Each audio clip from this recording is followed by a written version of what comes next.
భార్య అక్రమ సంబంధానికి మరో మహిళ సహకరిస్తుందన్న కోపంతో ఓ వ్యక్తి ఆమెను చంపిన ఘటన ఏలూరు జిల్లాలో జరిగింది.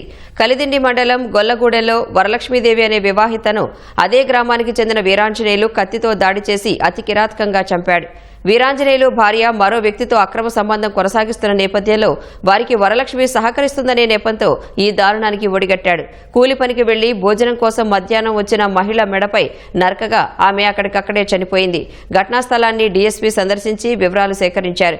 కేసు నమోదు చేసుకుని దర్యాప్తు చేస్తున్నారు. ఈ రామాంజనేయులు అనే అతను ఆమె పైన కక్ష పెంచుకున్నాడు.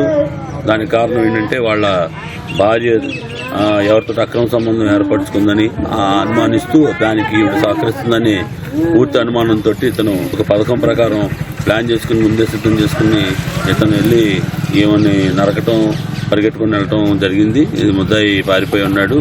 అతన్ని తొందరగా పట్టుకోవడం జరుగుతుంది. కేసు దర్యాప్తు చేస్తున్నాం. తొందరలో నిందితులు పట్టుకుంటాం.